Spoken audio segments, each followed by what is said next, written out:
Hello दोस्तों, कैसे हैं आप लोग। तो आज हम आप लोगों को जो है अनुच्छेद 32 के बारे में बताएंगे। अनुच्छेद 32 में बताया गया है संवैधानिक उपचारों का अधिकार।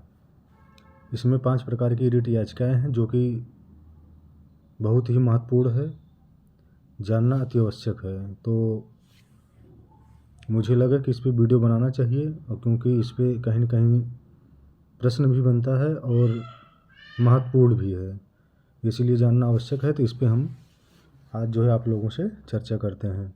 तो अनुच्छेद 32 में जो है 5 प्रकार की रिट याचिकाएं बताई गई है। डॉक्टर भीमराव अंबेडकर ने अनुच्छेद 32 को संविधान की आत्मा या हृदय भी बताया था। अनुच्छेद 32 में 5 प्रकार की रिट याचिकाएं जो है मैं क्रम से बताएंगे, और क्रम से जो है उसको बताने के बाद समझाएंगे। जैसे उसमें नंबर 1 है बंदी प्रत्यक्षीकरण। तो बंदी प्रत्यक्षीकरण में जो है बंदी प्रत्यक्षीकरण से तात्पर्य है बंदी को प्रत्यक्ष करना, अर्थात गिरफ्तार किए गए व्यक्ति को न्यायालय के समक्ष प्रस्तुत करना। इस रिट याचिका के अंतर्गत न्यायपालिका, कार्यपालिका तथा प्राइवेट व्यक्ति द्वारा गिरफ्तार कर लिए जाने के कारण अपने पास बंदी बनाए रखने के लिए आदेश देता है। ऐसे व्यक्ति को शीघ्र अतिशीघ्र न्यायालय के समक्ष प्रस्तुत किया जाए। तो इसमें एक जो है मामला आया था कानू सान्याल बनाम डीएम दार्जिलिंग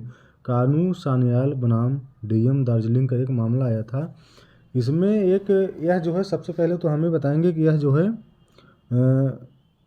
सरकार के खिलाफ व अन्य लोगों के खिलाफ या प्राइवेट लोगों के खिलाफ, यानी कि ये दोनों इन सबके खिलाफ जो है ये रिट याचिकाएं पड़ सकती है। इसमें जो है बताया गया है, मैं 1 मिनट बता रहा हूँ।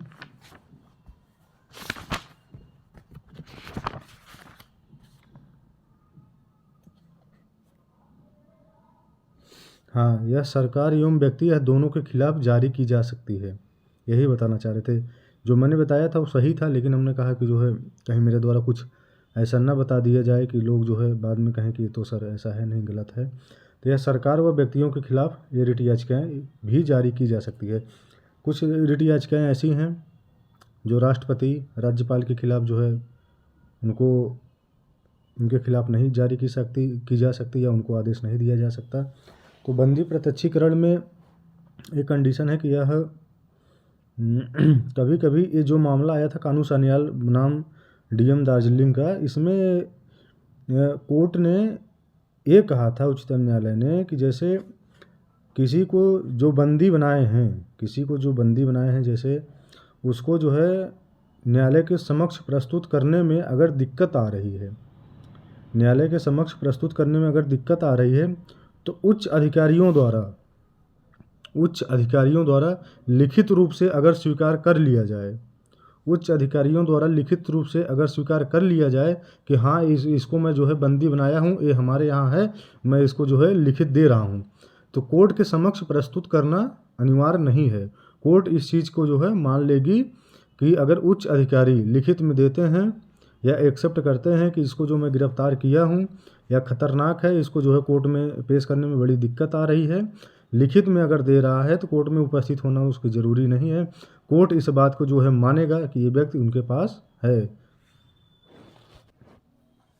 तो पहली क्लियर हो गई। अब दूसरी ये है कि दूसरी जो रिट याचिका है वो परमादेश जो है परम धन आदेश से मिलकर बना है, यानी कि उसमें ये हम कह सकते हैं कि हम आदेश देते हैं, हमको मतलब कोर्ट आदेश देते हैं कि जो कोई मतलब है कि जो लोक सेवक अपने कर्तव्य का पालन नहीं करता है, तब इससे प्रभावित होने वाला व्यक्ति रिट द्वारा न्यायालय की शरण लेता है। न्यायालय आदेश देता है कि कोई व्यक्ति युक्त कारण नहीं है तो तुरंत प्रभाव से कार्य किया जाए, यानी न्यायालय आदेश देता है कि ये व्यक्ति जो है अगर कोई युक्त रूप से युक्त कारण नहीं है तो तुरंत जो है इसका कार्य किया जाए, या तुरंत प्रभाव से यानी तत्काल प्रभाव से कार्य किया जाए। तो इसमें हम आप लोगों को ये बता रहे हैं कि इसमें परमादेश में जैसे यह परमादेश रिट याचिका इनके ऊपर इनके संबंध में नहीं दायर किया जा सकता।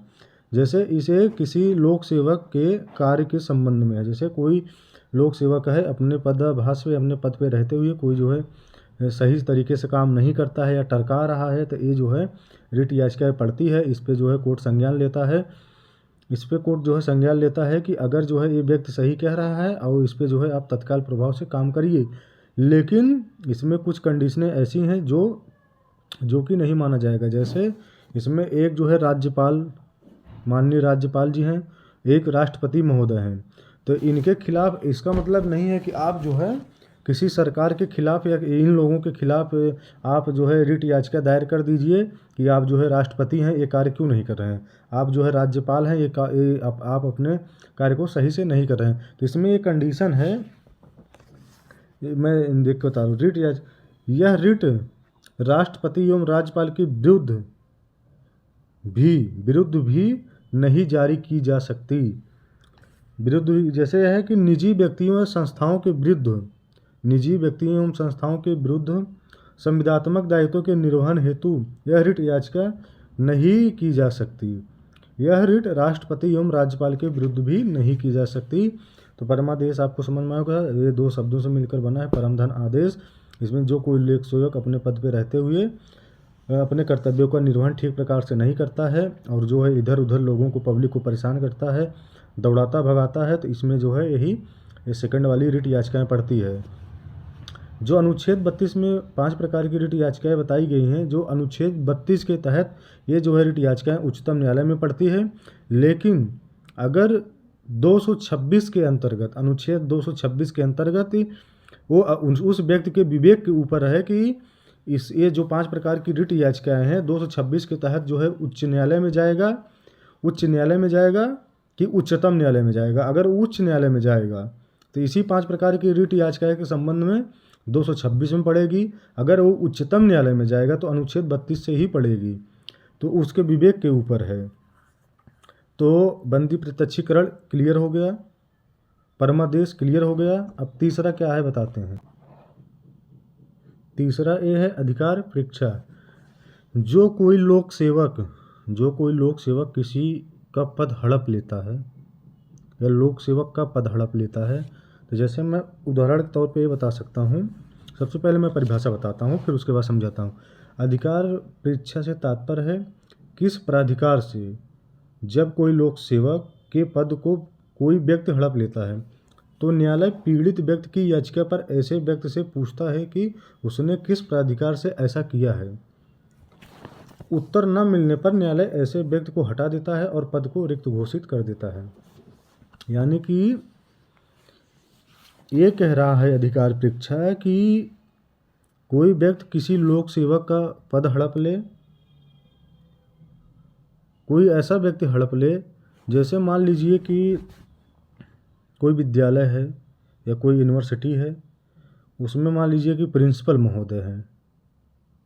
प्रिंसिपल महोदय जो है कहीं ट्रांसफ़र वगैरह चले जाते हैं और नए प्रिंसिपल मान लो अभी नहीं आए हैं, नहीं मिलते हैं, तो नए प्रिंसिपल के आने से पहले ही कोई एक ऐसा व्यक्ति आता है और कहता है कि जो है हम जो है इस विद्यालय के प्रिंसिपल हैं, जो है पुराने प्रिंसिपल जा चुके हैं, हम इस विद्यालय के नए प्रिंसिपल हैं। तो उसको वहाँ के जो शिक्षक हैं और जो लोग हैं उसको मान लेते हैं। वो वहाँ पे जो है उस पद को धारण कर लेता है या ग्रहण कर लेता है। उस पद को ग्रहण करने के बाद सब कुछ जो है व्यवस्थित रूप से चलने लगता है। जबकि सही बात यह है कि अभी जो सही प्रिंसिपल हैं वो मान लो आए ही नहीं हैं। तो जब नए वाले जो दूसरे प्रिंसिपल हैं जो वहाँ ट्रांसफ़र आते हैं, वो देखते हैं कि यहाँ तो यार पद जो मुझे वहाँ से ट्रांसफ़र करके यहाँ भेजा गया है और यहाँ पे प्रिंसिपल तो पहले से ही मौजूद हैं। तो वो आदमी अब एकदम बिल्कुल यही कहेगा कि आखिर ये आदमी है कौन। तो जब उसको ये चीज़ समझ में नहीं आएगी, क्योंकि जो पद को धारण किया है वो भी दावा कर रहा है कि हम प्रिंसिपल हैं, क्या कैसे, या मतलब फॉर एग्जांपल मैं समझा रहा हूँ, आप लोग समझने का प्रयास करिए। तो जब ऐसे आदमी को जब समझ में नहीं आता है तो वो जब कोर्ट की शरण लेते हैं तो अधिकार परीक्षा से ही अधिकार परीक्षा जो ये तीसरी रिट याचिका है, इसमें जो है कोर्ट जो है उस व्यक्ति से पूछता है, किस व्यक्ति से, जो आके वो उस व्यक्ति पे, उस सीट पे जो कब्जा कर लिया है, वो आके पूछता है कि आप किस अधिकार से इस सीट को आप कब्जा किए हैं, आप किस अधिकार से। तो इसमें यही कंडीशन है, लोक सेवक अपने कर्तव्य पालन नहीं, तब इससे प्रभावित होकर ये याचिका पर ऐसे व्यक्ति रहता है प्राधिकार से, यानी कि ऐसे व्यक्ति से पूछता है कि उसने किस प्राधिकार से ऐसा किया है, और उत्तर न मिलने पर जब भाई साहब वो गलत रहेंगे तो उत्तर उचित दे ही नहीं पाएंगे। जब उचित उत्तर नहीं मिलेगा तो उस सीट को जो है तुरंत खारिज कर, मतलब खाली कर देगा, और जो नए आए हैं उनको जो उनका पद दिया जाएगा। तो कभी कभार ऐसा भी हो जाता है। तो 3 रिट याचिकाएं हो गई। अब चौथा है प्रतिषेध। प्रतिषेध का मतलब होता है, जैसे कि नाम से ही स्पष्ट है, प्रतिषेध मतलब रोकना। प्रतिषेध का अर्थ होता है रोकना। जब कोई न्यायालय या अधिकरण प्राकृतिक न्याय से नियमों का पालन नहीं करता है या क्षेत्राधिकार का उल्लंघन करता है, तब ऐसे न्यायालय के कार्यवाही को पीड़ित व्यक्ति की प्रार्थना के आधार पर रोक दिया जाता है, और ऐसे मामले को यथोचित मतलब उसी तरह आधार पर रोक दिया जाता है, और ऐसे मामले को यथोचित न्यायालय में स्थानांतरित कर दिया जाता है। प्राकृतिक न्याय के 2 नियम हैं। पहला, दोनों पक्षकार को सुनवाई का अवसर दिया जाए। दूसरा, कोई भी व्यक्ति अपने ही मामले का स्वयं का जज नहीं हो सकता। कोई भी व्यक्ति अपने ही मामलों में स्वयं जज नहीं हो सकता। अब दूसरा जो क्षेत्राधिकार से है, क्षेत्राधिकार से तात्पर्य है न्यायालय की शक्ति से। क्षेत्राधिकार 2 प्रकार का होता है, पहला दांडिक और दूसरा है सांपत्तिक। दांडिक मामलों में दंड के आधार पर न्याय का निर्धारण होता है, और संपत्ति जो हम लोग संपत्ति कहते हैं। तो सांपत्तिक दांडिक मामलों में दंड के आधार पर न्यायालय का निर्धारण कर दिया जाता है, जबकि सांपत्तिक मामले में संपत्ति के मूल्यांकन के आधार पर निर्धारण किया जाता है। तो ये जो है होता है प्रतिषेध। और एक बचा है उत्प्रेषण। तो उत्प्रेषण से तात्पर्य है तुरंत करना। तो सबसे पहले हम इसकी परिभाषा बताते हैं, उसके बाद जो है समझाते हैं। उत्प्रेषण से तात्पर्य है तुरंत करना। जब कोई न्यायालय क्षेत्राधिकार का उल्लंघन करता है या प्राकृतिक न्याय के नियमों का पालन नहीं करता है, तब इस रिट के अंतर्गत उस न्यायालय की उस मामले में कार्यवाहियों को रद्द कर दिया जाता है और मामला यथोचित न्यायालय में भेज दिया जाता है।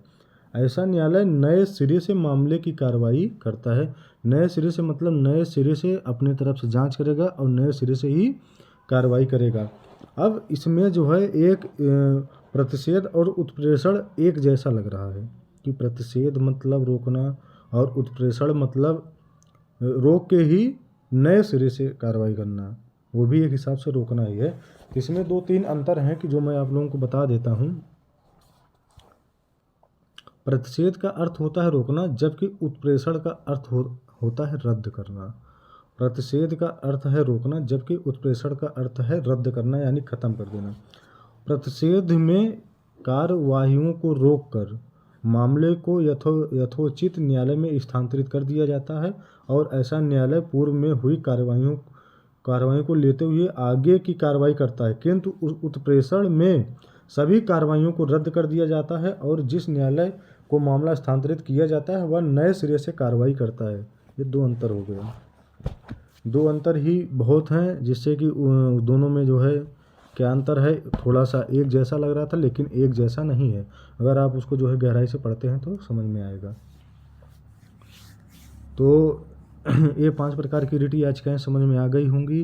ये इसको जो है बहुत सारे प्रश्न हैं और भी डीपली है, तो इसको और डीपली हम बताना उचित नहीं समझे, क्योंकि बाद में जब मैं लाइव क्लास लेके आऊँगा तो तब इसको जो है मैं एकदम डीपली बताऊँगा। अभी तो जो है ऐसे ही बता दिए हैं शॉर्ट में, जो है फिर भी 10 से 15 मिनट के बीच में जो है हमने 5 प्रकार की रिट याचिकाएं को बता दिए हैं, बेसिक तौर पे समझने के लिए पर्याप्त है। तो कैसी लगी ये वीडियो, आप लोग जो है देखिएगा और कमेंट करके बताइएगा।